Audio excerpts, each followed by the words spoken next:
The Orioles and Detroit Tigers have split the first two games of a three-game series that concludes this afternoon at Camden Yards. The Orioles won 6-0 Friday night behind Chris Tillman. The Tigers won 9-5 last night as Miguel Cabrera homered and drove in 5 runs. The Orioles fell to 7-20 with last night's loss. They are 4-10 at home and 2-6 on this homestand that ends today. The Orioles have lost 6 of 7, 12 of 14 and 14 of 17 games.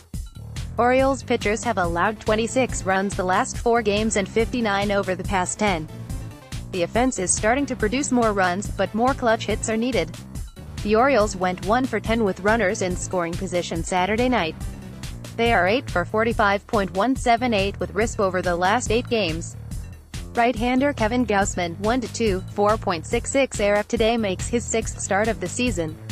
In his last outing on Monday versus Cleveland he took a 2-1 loss. Over 8 very solid innings, Gausman allowed 4 hits and 2 runs with 1 walk and 7 strikeouts. Gausman pitched to an ERA of 8.00 over his first 2 starts but has recorded 3 straight quality starts over his past 3.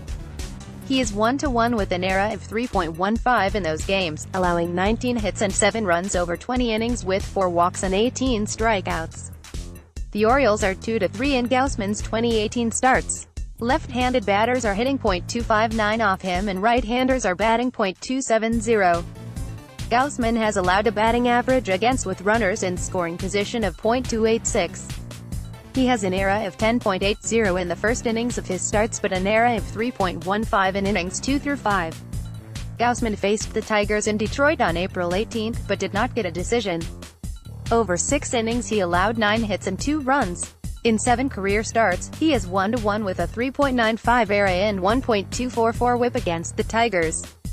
Lefty Daniel Norris, 0-1, 4.91 ERA will get the start for the Tigers. He has made 4 appearances and 1 start for Detroit. Over 13 innings he has permitted 13 hits and 7 runs with 7 walks and 16 strikeouts. Opponents are batting .245. Norris's 1 start this year came against Kansas City April 20th and he went 4 2/3 allowing 3 hits and 1 run on 85 pitches. He has not faced the Orioles this season. In 3 career games and start he is 1-0 with a 1.93 ERA versus Baltimore. Over 9 1/3 he has allowed 2 runs with 3 walks and 5 strikeouts.